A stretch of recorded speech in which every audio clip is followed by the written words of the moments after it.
Washington's Perilous War for Hegemony. Dr. Roberts, thank you for being with us today. I'm pleased to be with you.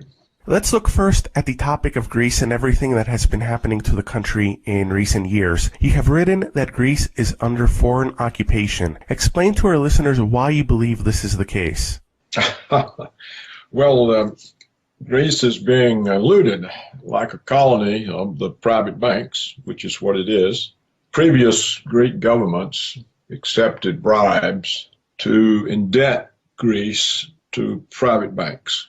For example, someone would come from Germany and say, oh, let us make you this nice loan so you can buy German submarines. And here's a bag full of money for agreeing. And this is the way much of the Greek debt was built up.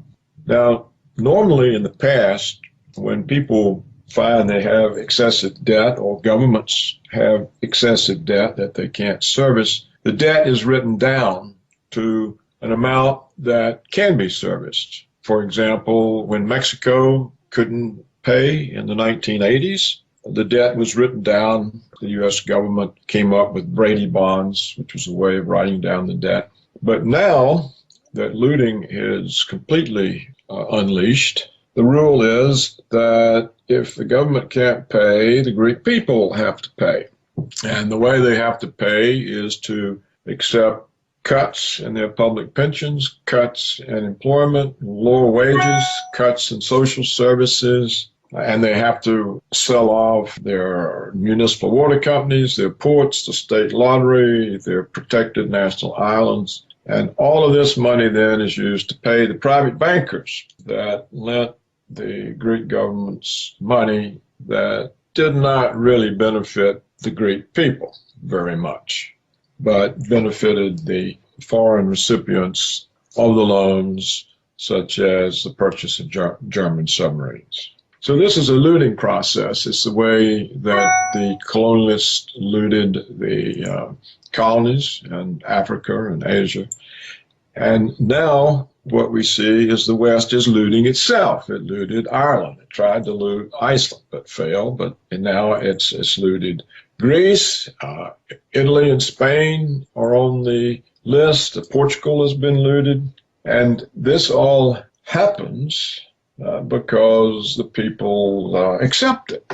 And even when they protest, they don't go far enough. For example, when the Greek people elected barely by some very small amount, a government that promised to resist this looting, the Greek people didn't give that government enough of a vote that it had any real clout dealing with the European central banks, Germany, and the private banks. Furthermore, the polls showed that the Greek people wanted to remain in the EU and to retain the euro. Well, that then took all negotiating power away from the government they had elected, and so the government was powerless. So we have here a situation where the Greek people don't even understand what they have to do to save themselves and to be independent. They're so brainwashed into accepting EU domination, which means you have no national sovereignty. If you're a member of the EU and you use the euro, you have no national sovereignty. You have no financial independence.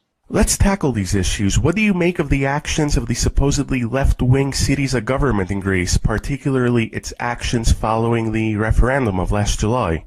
Well, it's powerless, and it's powerless because of the Greek people. If they had elected that government with, say, 60-70% of the vote, it would have had a lot of clout dealing with Greece's creditors. Or if the people had said right off the bat up front that, look, let's get out of this EU organization, which sets us up to be looted.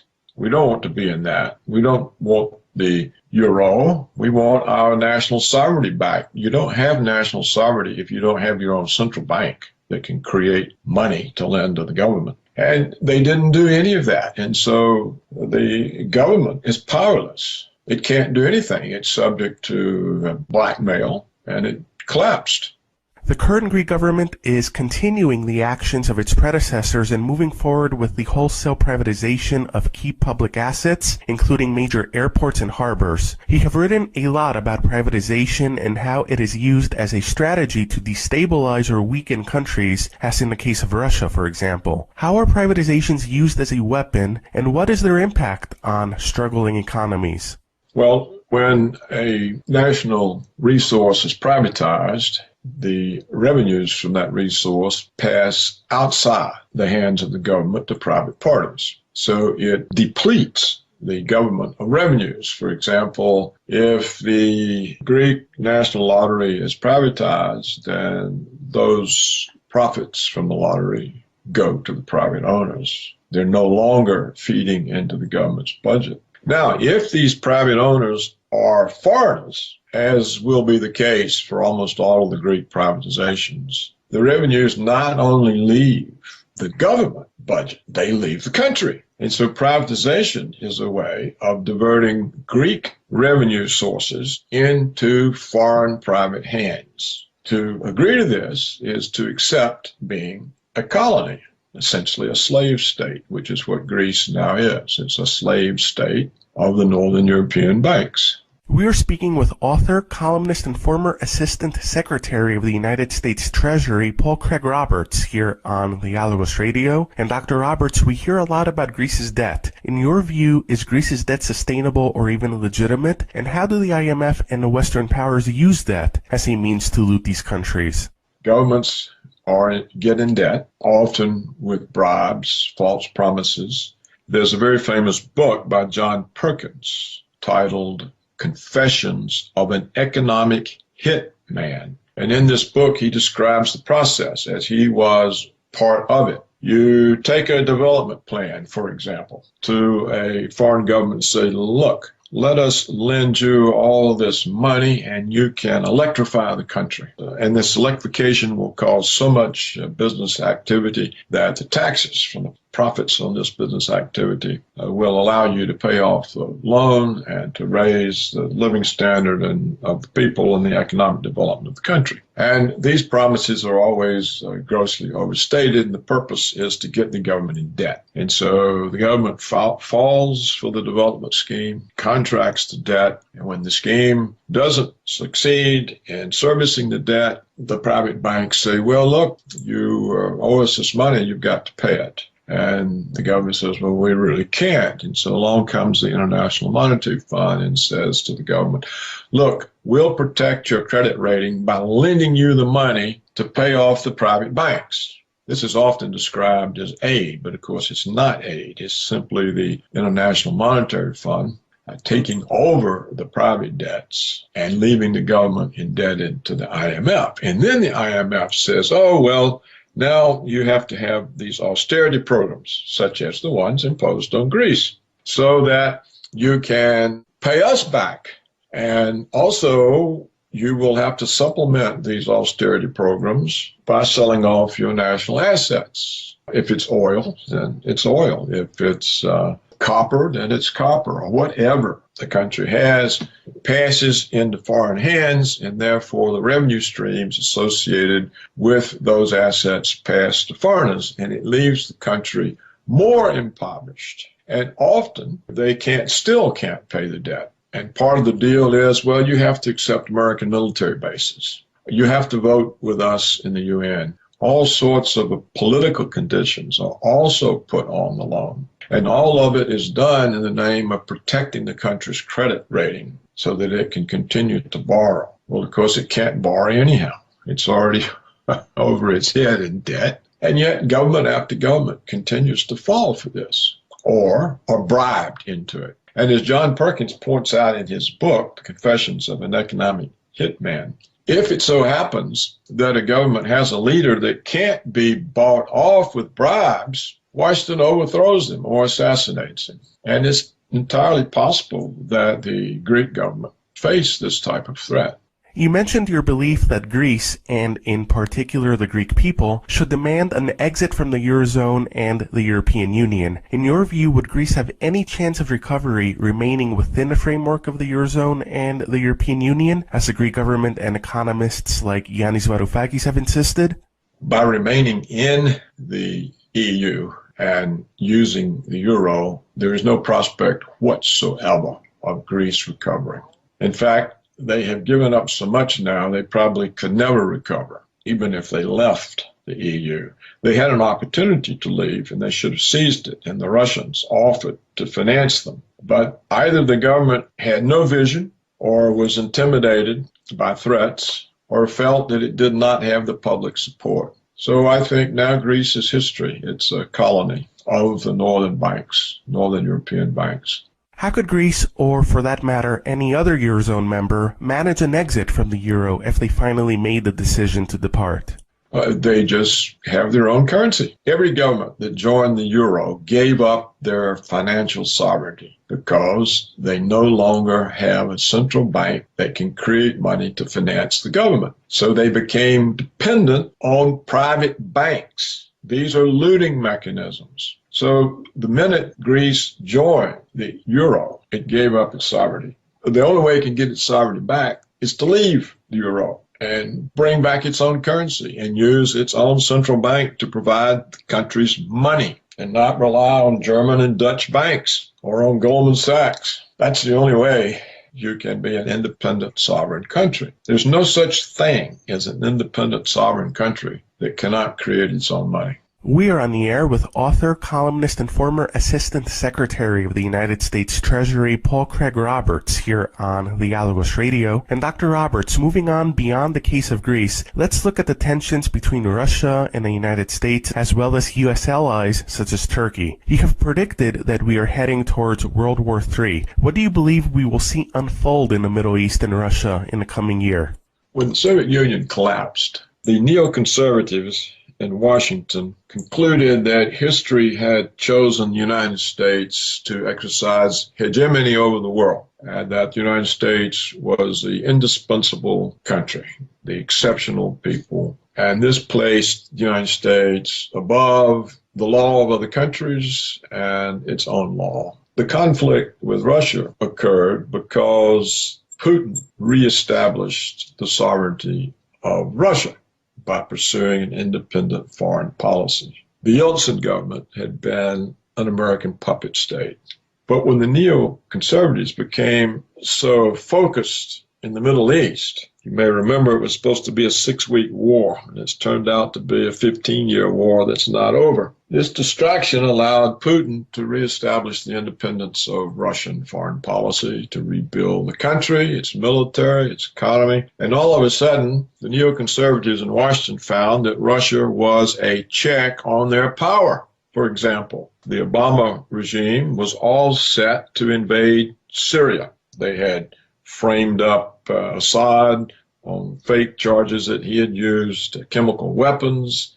This was a line, the red line that Obama had drawn, and now we were prepared to attack Syria, and the Russians said no. The Russians also spoiled Washington's plan to attack Iran over the fake issue of nuclear weapons. Again, the Russians said no. So Washington said, okay, we've made a mistake. We've let Russia rise. Our policy called for preventing the rise of any country that could serve as a check on our power.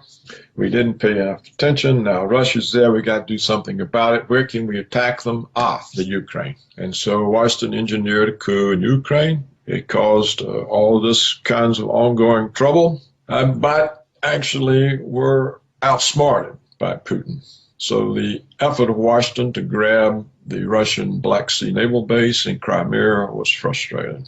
And now Ukraine's going down the tubes. The Europeans are not as interested in pursuing this issue.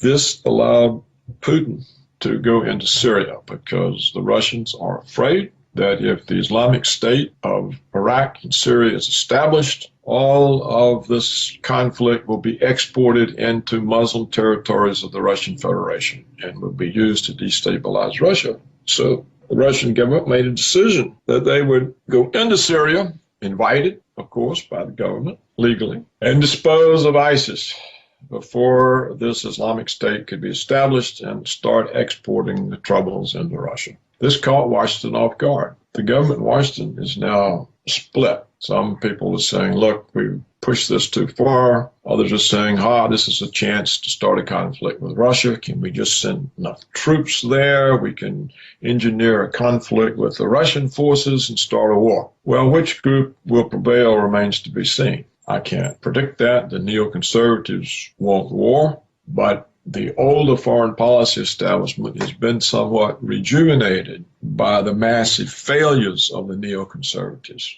One miscalculation after another, chaos after chaos. We now have chaos in Libya, chaos in Iraq, chaos in Syria, chaos in Yemen and Somalia.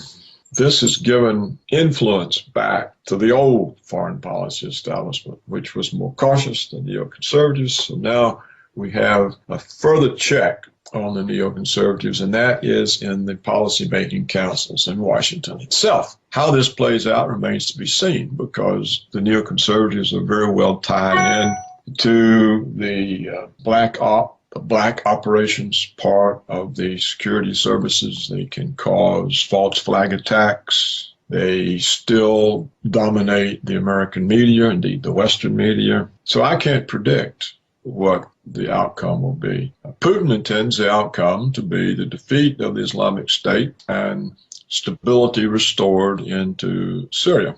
We are on the air with author, columnist, and former Assistant Secretary of the United States Treasury, Paul Craig Roberts, here on Legalogos Radio. And Dr. Roberts, back in the United States, you have insisted that the economic figures being provided by the U.S. government and the Obama administration are phony, specifically referencing the country's payroll figures and unemployment rate. Why do you argue this is the case, and what do the real economic figures show? Well, it's a known fact. First of all, let's take the consumer price level, or the measures of inflation. Over time, the way the government measured inflation has fundamentally altered. Formerly, there was a fixed basket of goods. The items in the basket were weighted according to an estimate of their percentage of consumer expenditures. And so if an item went up, then the index would go up by the weight of that item in the basket of goods, so that you had a measure of a constant standard of living.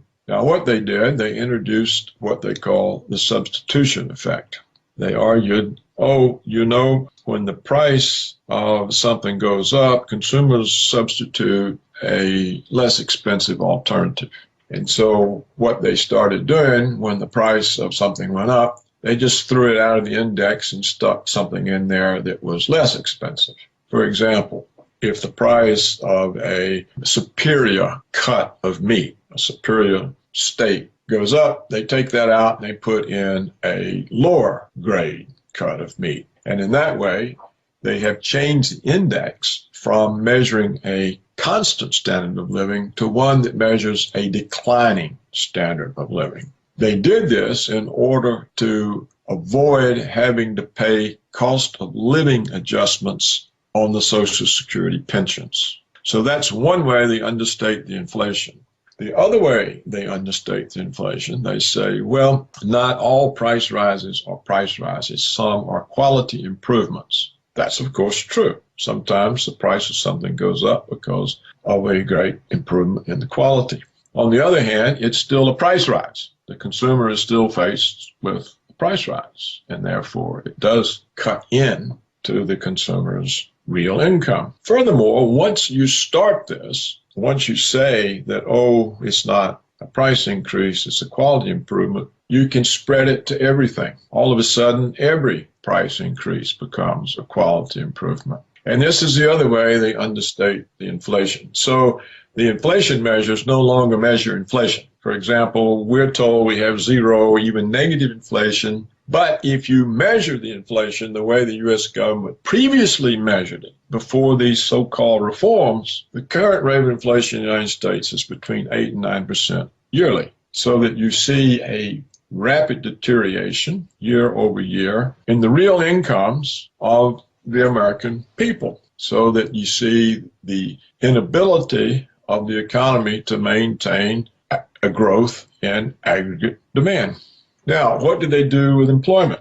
Oh, and by the way, if you understate the measure of inflation, when you adjust the nominal gross domestic product for inflation, you can produce real growth simply because you undercount inflation. So inflation becomes a source of real growth. And that is how they show that the economy is growing 2 or 3%. It's really growing not at all. It actually probably is declining. It probably has been since the downturn in December of 2007. Now, how do they measure employment? Again, we have, according to the government, now a 4.9% rate of unemployment. This rate of unemployment does not count any discouraged workers. Suppose you've been out of employment for months and months, and you can't find a job. To search for a job is expensive. It's not free. It has a cost. You're out of income. You've searched and searched. There are no jobs to be found. You give up. You're no longer counted as unemployment. So all discouraged workers who are not currently searching for jobs are not counted in the 5% unemployment figure. The government has a second measure of unemployment that is never reported in the headline news or emphasized in the financial press. This second measure, known as U6, counts short-term discouraged workers. And if you add the short-term discouraged workers, and short-term means less than 1 year. So if you have been discouraged for less than 1 year, you're counted as part of the second measure of unemployment, U6. And that rate of unemployment is double the reported rate. It's 10%. Now, if you add in the long-term discouraged workers, which no longer does any government measure include those, but if you add in the long-term discouraged workers, the current rate of unemployment in the United States right now is 23%. This is a multiple of the headline reported number of 5% or 4.9%. How do we know this? We know this because John Williams of shadowstats.com continues to measure long-term unemployment according to the methodology that the U.S. government used to measure it before it abandoned it. And so those are the ways that they create the image of economic success when really there is serious economic deterioration. We can see other signs of this economic deterioration. For example, recently, the Federal Reserve itself reported that 50%, that is 1/2 of all Americans who are 25 years old, currently live at home with their parents. Now, a 25-year-old person is a person who would normally be in the workforce living an independent existence, but they can't find jobs sufficient in pay to support an independent existence. So that we now have the youth of America, half of the youth. This includes university-educated people who cannot establish independent households, which means they can't get married, they can't take a mortgage and buy a home. They can't buy home furnishings and appliances. They have to live at home in their childhood rooms. So that also is inconsistent with a 4.9% unemployment rate. Also inconsistent is the decline in the labor force participation rate. It has been plummeting ever since the so-called recovery. Now, as every economist knows, when you have an economic recovery, the labor force participation rate rises because more people enter the labor force looking for the good jobs. So it's literally impossible to have an economic recovery when the participation in the labor force is declining. And yet that's what the data shows. It shows the labor force participation rate. For example, in 2006, it was 66 or 67%. Now it's something like 62.7%. So this is the first alleged economic recovery in history in which the participation of the labor force is declining. Now, with the presidential election coming up in the United States, what do you make of the candidates that are out there? And do you believe any of them offer any hope for a change of political, economic, or foreign policy direction? No, not really.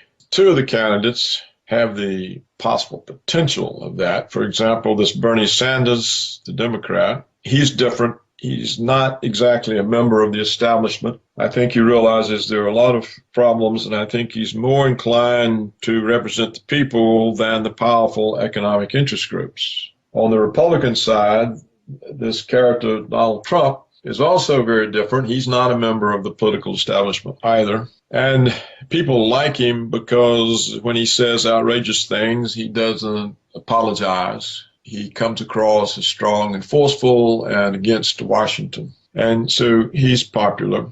Now, I don't think either can be elected because the establishments would not accept them. So you will have the Democratic establishment conspiring against Bernie Sanders, and you will have the Republicans conspiring against Trump. And they will use the media against them and all kinds of other dirty tricks. So it would be very difficult for the people to put in office someone that the establishments of the two political parties don't want.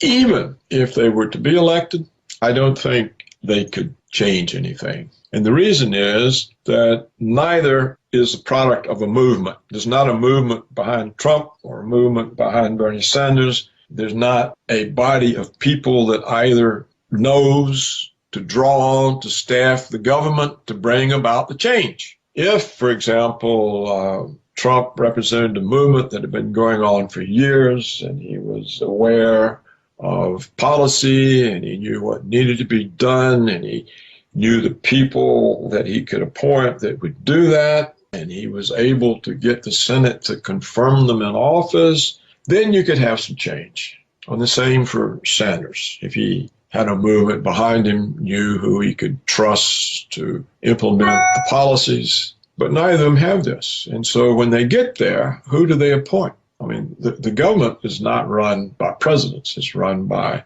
several hundred assistant secretaries. And they have nominal bosses called cabinet secretaries. Who are these people? Where would they come from? Trump doesn't know. Bernie Sanders doesn't know. And so they would be staffed up with the usual Washington crowd. And when you get elected, you're excited and you want to get going, and you've got to get all these appointees through the Senate. So you end up having to appoint the people the Senate's going to confirm. Otherwise, you never have a government. So unless the revolution also changed the Senate such that they would say, yes, let's appoint these people who will bring change and undermine all of our relationships with the power structure, the people who give the political contributions that keep us in office. Let's wreck all that and appoint somebody who's going to make change. That's not going to happen. And so, as far as I'm concerned, it's impossible for democracy in the United States to bring any change because there's really not any democracy. There's an oligarchy. The United States is governed by Wall Street and the big banks, by the military security complex, the Pentagon, the intelligence agencies, the deep state, the black ops part, by the Israel lobby, by the extractive industries, which is oil, timber, mining, and by agribusiness. These are the powerful interest groups that provide the campaign contributions that elect the House, the Senate, and the President. Recently, scholars produced a study in which they concluded that the American people had zero input into the policies of the United States government. And that is actually the fact. So for change to come to United States politics, I think it will come from failure and collapse. It will come from outside the system. It'll come from the system's failures, from a deep and long-lasting depression, from a massive military defeat or a massive foreign policy failure that cannot be disguised, such as the neoconservatives may be creating for themselves with the conflict that they are trying to bring to Russia and China. The United States is not a match for an alliance between Russia and China. So this is a conflict that could cause the type of failure in Washington that would bring change. And an economic collapse can cause the sort of failure that would bring change in Washington. But it's not going to happen from domestic politics or from the rise of an indigenous leader. First of all, the deep state wouldn't permit the rise of such a leader. He would simply be assassinated, and they would blame some kook. Well, Dr. Roberts, thank you very much for joining us today on the Dialogos Radio and the Dialogos interview series, and for sharing your insights and analysis with us today. Yes, well, thank you for your interest. Referencing the country's payroll figures and unemployment rate, why do you argue this is the case, and what do the real economic figures show? Well, it's a known fact. First of all, let's take the consumer price level, or the measures of inflation.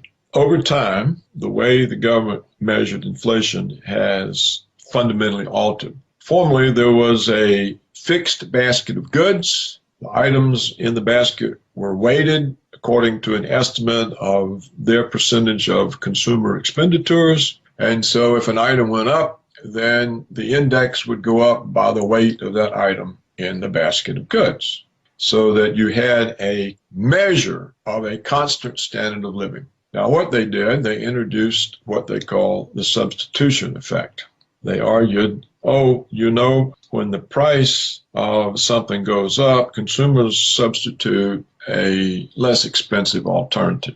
And so what they started doing when the price of something went up, they just more emphasized in the financial press. The second measure, known as U6, counts short-term discouraged workers. And if you add the short-term discouraged workers, and short-term means less than 1 year. So if you have been discouraged for less than 1 year, you're counted as part of the second measure of unemployment, U6. And that rate of unemployment is double the reported rate. It's 10%. Now, if you add in the long-term discouraged workers, which no longer does any government measure include those. But if you add in the long-term discouraged workers, the current rate of unemployment in the United States right now is 23%. This is a multiple of the headline reported number of 5% or 4.9%. How do we know this? We know this because John Williams of shadowstats.com continues to measure long-term unemployment according to the methodology that the U.S. government used to measure it before it abandoned it. And so I can't predict what the outcome will be. Putin intends the outcome to be the defeat of the Islamic State and stability restored into Syria. We are on the air with author, columnist, and former Assistant Secretary of the United States Treasury, Paul Craig Roberts, here on Dialogos Radio. And Dr. Roberts, back in the United States, you have insisted that the economic figures being provided by the U.S. government and the Obama administration are phony, specifically referencing the country's payroll figures and unemployment rate. Why do you argue this is the case, and what do the real economic figures show? Well, it's a known fact. First of all, let's take the consumer price level, or the measures of inflation.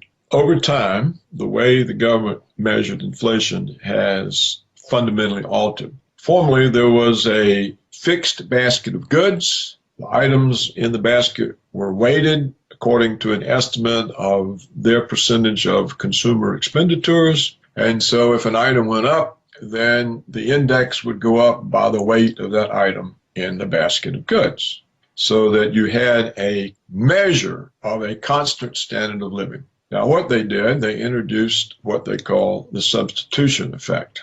They argued, when the price of something goes up, consumers substitute a less expensive alternative. And so what they started doing when the price of something went up, they just threw it out of the index and stuck something in there that was less expensive. For example, if the price of a superior cut of meat, a superior steak, goes up, they take that out and they put in a lower grade cut of meat. And in that way, they have changed the index from measuring a constant standard of living to one that measures a declining standard of living. They did this in order to avoid having to pay cost of living adjustments on the Social Security pensions. So that's one way they understate the inflation. The other way they understate the inflation, they say, well, not all price rises are price rises. Some are quality improvements. That's, of course, true. Sometimes the price of something goes up because of a great improvement in the quality. On the other hand, it's still a price rise. The consumer is still faced with a price rise, and therefore it does cut in to the consumer's real income. Furthermore, once you start this, once you say that, oh, it's not a price increase, it's a quality improvement, you can spread it to everything. All of a sudden, every price increase